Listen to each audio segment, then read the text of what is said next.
ইস্তিগফার বড় আজীব এক আমল। বহু সমস্যার সমাধান ইস্তিগফারের মধ্যে। ছোট্ট একটা ঘটনা শোনাই খালি।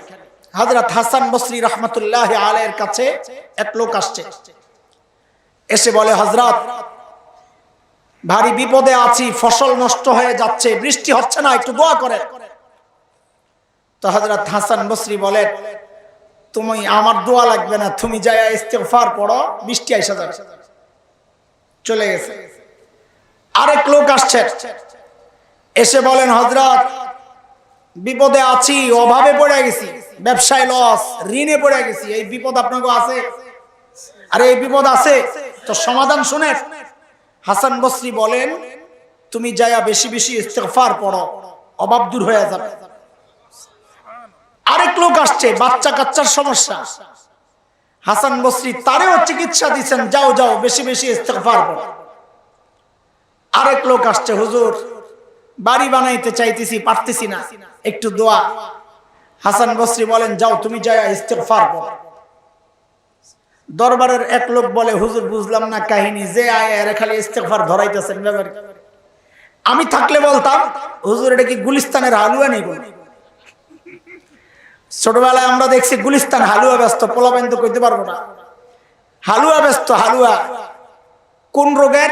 মাথা ব্যথা, চোখ ব্যথা, সর্দি কাশি, জ্বর, আমাশা, জন্ডিস, গিরাই গিরাই ব্যথা, আরো বহু রোগ আছে যেগুলো শর্মে পোলাপাইনের সামনে আমি বলতে পারবো না। বুঝালো ইস্তরা? সব রোগের চিকিৎসা এক হালুয়া, ওটা তো বাটপার।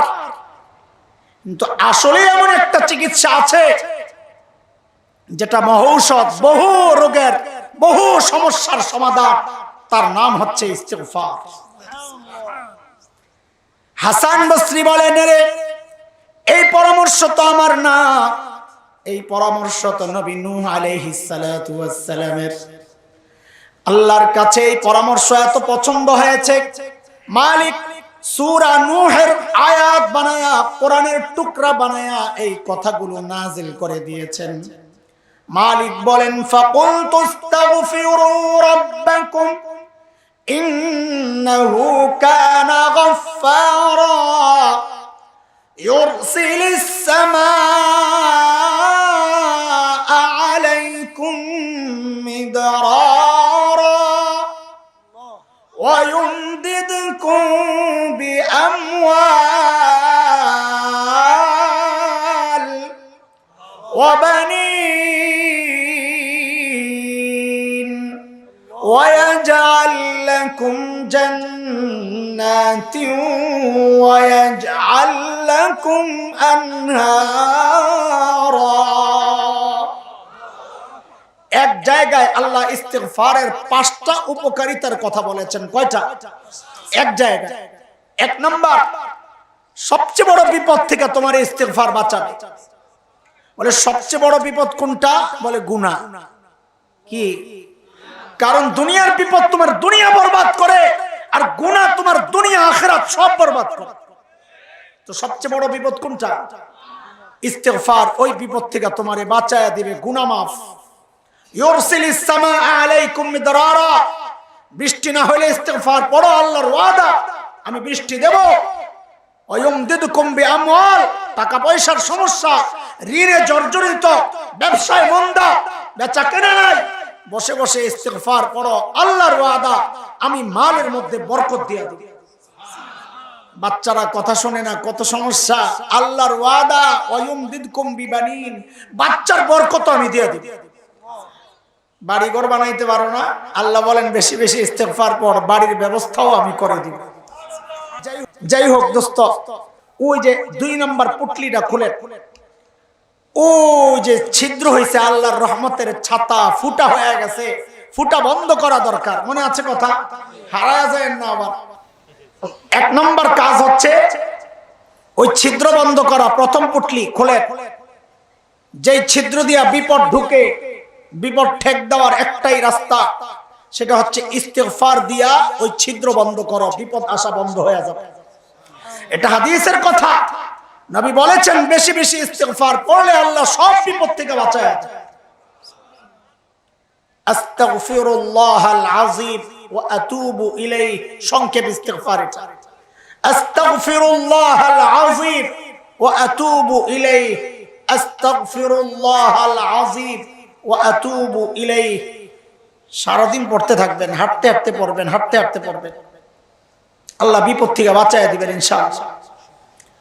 এইবার চলেন প্রথম পুটলি যেটা বানছিলাম, গুনাহ থেকে বাঁচার 1 নম্বর সহজ রাস্তা মনে আছে? এতক্ষণের আলোচনায় কি বুঝলেন? গুনার কারণে বিপদ আসে, গুনার কারণে। তো গুনাহ থেকে বাঁচার 1 নম্বর সহজ রাস্তা হচ্ছে, যত বিপদ দেখবো সব মনে করব এটা আমার গুনার ফসল। মাথা ব্যথা করতেছে, মনে মনে চিন্তা করব এটা আমার গুনার ফসল। হোঁচট খাইয়া এক জায়গায় পড়ছি, এটা আমার গুনার ফসল। মাল নষ্ট হয়ে গেছে, ফসল নষ্ট, গুনার ফসল। বিবি কথা শোনে না, গুনার ফসল। সন্তান কথা মানে না, গুনার ফসল। এভাবে সব বিপদ দেখে দেখে যখন বুঝবো আমার গুনার ফসল, তখন বিবেকে একটা যন্ত্রণা তৈরি হবে, আরে গুনাহ করলে দেখা যায় বিপদে পড়ি, তো আমার গুনাহ ছেড়ে দেওয়া দরকার। তখন গুনাহ ছেড়ে দেওয়া সহজ হয়ে যায়। কিন্তু সমস্যা কি জানেন? সমস্যা হচ্ছে আমাদের ছিদ্র এক জায়গায়, আমরা জোড়া লাগানোর চেষ্টা করি আরেক জায়গায়। বউ কথা শোনে না, আমি বললাম গুনার ফসল, কিন্তু পাবলিক এটা মানতে রাজি না। এই দৌড়ায় আসছে হুজুরের কাছে, হুজুর তাহলে কি? বউটা ইদানিং কেমন কেমন জানি করে, তো কি করতাম আমি? হুজুর একটা তাবিজ দেন না, বউটা যেন আমার একদম পুরা আমার হয়ে যায়। হুজুর আমি যা কই তাই যেন শোনে, আমারও যেন খাতির যত্ন করে, মহব্বত করে। কি যে পাইছে মানুষ, কিছুইলি তাবিজ, কিছুইলি তাবিজ, কিছুইলি তাবিজ। নবী আলাইহিস সালাম তাবিজ পড়ছেন কয়টা, পড়াইছেন কয়টা? দিলে দিলে জোড়া তাবিজ দিয়া লাগে না, কথাটা মাথায় ঢুকাও। প্রত্যেকটা জিনিস জোড়া লাগার জন্য তৃতীয় আরেকটা জিনিস আছে, সেটা নির্ধারিত। কাপড়ে কাপড়ে জোড়া লাগছে কি দিয়া? সুতা দিয়া। কি দিয়া? কাঠে কাঠে জোড়া লাগছে কি দিয়া? তার কাটা দিয়া। সুতায় কাজ হবে, এখানে তার কাটা কাজ হবে। দেয়ালে ইটে ইটে জোড়া লাগছে কি দিয়া? বালি সিমেন্ট দিয়া। ওখানে তার কাটায় সুতায় কাজ হবে। দিলে দিলে জোড়া লাগার জন্য তৃতীয় একটা জিনিস আছে, ওটা তাবিজ না, এটা অন্য কিছু। বলে হুজুর সেই অন্য কিছু কি? আমি কি করবো? ওই দিল যে আল্লাহ বানাইছেন, ওই আল্লাহকে জিজ্ঞেস করো যে আল্লাহ দিলে দিলে জোড়া কি দিয়া লাগে। তো আল্লাহ জানায়া দিয়েছেন, সূরা মারিয়ামের শেষ দিকে আসছে, মালিক বলেন, ইন্নাল্লাযীনা আমানু ওয়া আমিলুস সালিহাত সায়াজআলু লাহুমুর রাহমানু উদ্দা।